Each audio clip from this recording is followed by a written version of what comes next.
Welcome everyone, this is Alex for the Coaster Spot, and today we're at Six Flags Great Adventure for the guide to Holiday in the Park, my favorite time of the year. So we'll go over all the rides that are available. There are less this year, and we'll go over all the shows.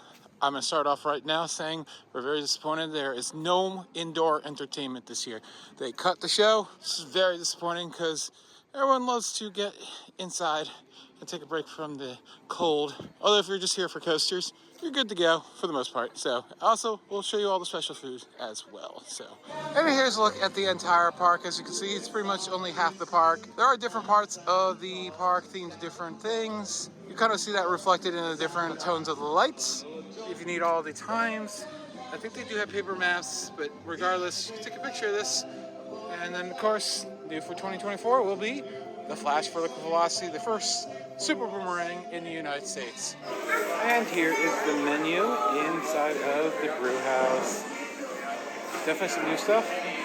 Irish cheddar mac and cheese, shepherd pie, chicken pot pie.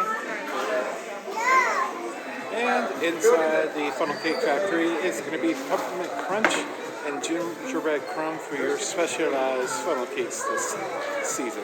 So let's start off with all the rides that you can do. This year, 80 coasters to the left of the tree, fountain, whatever you want to call it, are not going to be operational, aside from Joker, which is straight down Main Street. So the coasters are going to be Joker, Harley Quinn, Skull Mountain, Jersey Devil, Little Devil, Batman the Ride, Nitro, Dark Knight. So no Green Lantern or Superman this year, as it has been in all previous 8 years of Holiday in the Park. So the park pretty much ends at the beginning of the boardwalk. There are a few boardwalk games open. Happy to tell you, whatever, that Houdini is open this year. It broke down, I think, right before Holiday started last year, so it was not available. So very happy to have Houdini's Great Escape back on a day like today where it's rainy. It's very nice. So definitely go check that out. It's a great dark ride. So that's everything for the rides, really. You know, you got them, and they run into sub-freezing temperatures typically. They do the best to keep things open. They've always been great about that, and we really appreciate that. But let's talk about entertainment. We're not going to go through all the entertainment. There's a bunch of little stages around the park, like the Candy King crew right here. There's a show guide that you can pick up, I believe, at the front of the park, or it's on the website. We haven't seen anything, but from years past, they're not bad, but they're not worth really seeking them out. They're great in passing, but it's not like the show that you definitely want to try to like design your day around. So as you see, this is as far as the boardwalk goes. Just a few games available past Frosty. And the carousel that got its lights downgraded. I don't think they're going to be the dancing lights, synchronized lights that we had in previous years, unfortunately. And the unfortunate thing about days where it's raining, those stage shows are likely not to happen. The meet and greets with the princesses and all that stuff most likely will still happen. They'll have a little umbrella to come out to, but that is it, unfortunately. And next year, you'll be able to check out our brick right here, because they're finally demolishing the paintball building from 20-something years ago and opening up this pathway for the first time in 40-something years. And you can buy a brick for $150, and one will be put into the ground for the foreseeable future, and a replica will be sent to you as well. They're a little steep at $150, so for me, definitely going to do it. The not-so-limited and ever-traveling Korean hot dogs are now Yum Yum for the holidays. They've been like 3 different places this year. Delicious. And in the Yum Yum Cafe, here are the holiday specials. Look at that. Turkey sliders, meatloaf sliders, bread pudding, chicken and dumpling soup, peach cobbler, pecan pie, and assorted cookies. And all of this is on the meal plan. Unfortunately, I do have to announce that there is a $1 surcharge to every order. So be sure to put your orders in one, because if you decide to come back for more, they're going to charge you $1. It's not a percentage. It's a flat dollar every time. But it does not apply to the dining plan redemptions. That was added this week because last week there was a lot of confusion. And here's a look at the bread pudding bites. They are delish. All right, we will show you this stuff at night, but we're very excited that this is new this year. these lights here, but we have little safari animals. You have a tiger, a giraffe, elephants, rhino, flamingo, swan. Cool. Elephant's my favorite. Hopefully you went and saw the safari. That's the drive-through. It ended today, and we'll be back to the safari trucks next year. Oh, we got more. We got some seals, some dolphins, and a shark. I love it. Yeah. And right down the way from all those cool animal lights, you got the Douglas Jolly Joyride, which is a tractor ride. We did a very similar thing during Halloween. There's no lights back in the forest, but it's a fun little ride through the forest. They have to have a crossing here to get to Joker. Of course, they got the campfire s'mores all around the park. This is just one location where you can roast marshmallows over an open fire. And this year, the special drink is going to be the little light Christmas light cups. I love those. $20 for the alcohol version. There's a few specialty drinks around the park. We'll just cover it here at the Ale House. You have the holiday spirits, and then you have the hollow berry lemonade in this special drink cup. Here are all the holiday spirits. I believe they've had all these before, and we've had some of them, and they're delicious. $15. Remember, dollar surcharge. Oddly enough, of all places, at Prima's Pizzeria, you have holiday crepes. Look at this, a cinnamon caramel apple, mixed berry, and cranberry cream cheese. Of course, the most important thing you can do here is you can see Santa, of course, until the 24th of December. He's right here. There are picture packages and whatnot. And of course, there is no giant wheel this year because it is going through a renovation preparation for the 50th anniversary next year. As we said, there are plenty of meet and greets. Here's one of them, right here at the end of Dream Street. I gotta say, the holiday bananas are pretty good. I like the Rudolph one along with the Christmas tree one. Pretty good. They do have story time with Mrs. Claus, and then they have Mrs. Claus cookies right next door. Of course, they do have the hot chocolate. You buy one mug, it is $13. You buy more, you get it for less per mug.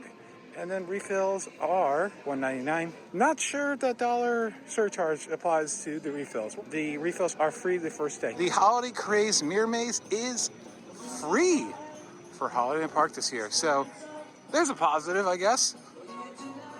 And also, letters to Santa can be dropped off here.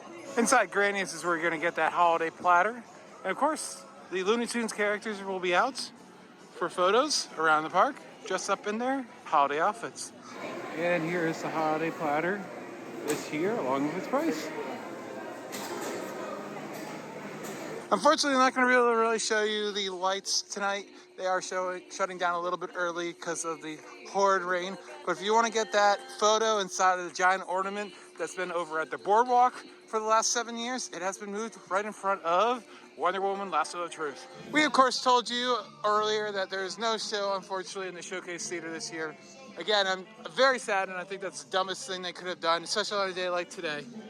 But they do have the Polar Pub, which I believe has the video games in here, but also all the other specialty drinks. And here's inside of the old Batman Robin Chiller Observatory. Now, a pub. Actually, it looks really inviting in here. Not a single sign of construction.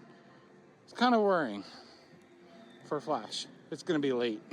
It's not going to be the beginning of the summer. Very late. And of course, the park definitely comes alive at night with all the lights. They're so pretty all over the place.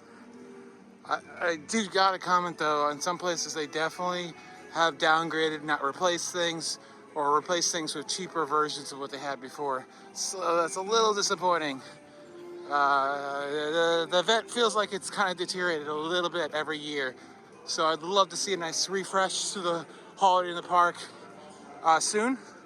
But who knows what's going on with the whole merger and everything, how everything's gonna be affected. If this will become Winterfest or if it will stay Holiday in the Park, we don't know. Without a doubt, my favorite place to get a photo selfie is definitely gonna be right behind Sky Screamer, down the way from the big wheel. Love these blue lights with the icicle trickles. The biggest production this year is going to be Prancers Dancers, which is where Blood Drums is usually, or whatever it was called this year, right across from the bumper cars and Granny's. Fortunately, we're able to see it today, but we'll probably have a vlog later in the holiday season if you want to hear more about it. Another example of what I'm saying about how they've kind of not put as much effort into the park, it seems. First year, this had twinkly lights on it, Skull Mountain. It was called Poinsettia Point.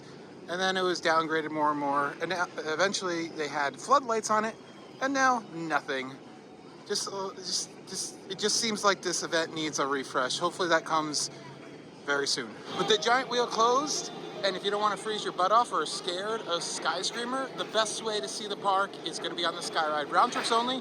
And there are some rumors. We'll talk about them on the Sky Ride. So our friend Ryan of El Toro Ryan fame mentioned on his last video that this might be the last year for the Sky Ride. I did talk to him a little bit more. He's not entirely sure that's how it's going to work, but he's heard rumblings, and I don't dismiss them. If you don't know, back in the late 90s, this was closed for a couple of years, and its future was uncertain then, and now it's 25 years later. And who knows? Hopefully it sticks around at least for next year for the 50th anniversary. I just can't imagine this park without the cables running from one end to another. Just would not feel right.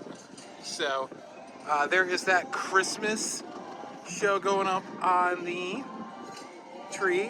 Always a fun time. Definitely, if there's anything to make some time for, to see, that is the one thing you want to do. But I think I said everything I need to say about Holiday in the Park this year. Of course, you always have the coasters, and if you're a coaster enthusiast, you're probably not watching this. But regardless, it's a fun time. Holiday joy, holiday cheer, all that stuff. I don't miss Green Lantern or Superman. Very rarely do I ride them anyways. But I know there's some people probably are a little disappointed by that. But still a good offering. You can ride a B&M Hypercoaster and an RMC Raptor into the 1st of January, which is pretty awesome. And the park is just absolutely gorgeous during this time of year. Thanks for watching. This has been Alex. Like, comment, and subscribe, and comment down below what you think of the event this year, if you've been. Does it need a refresh? Is it good the way it is? I'd really like to know, because I feel like, not to be a broken record, it really needs to put some life back into it a little bit. See you next time. Bye-bye.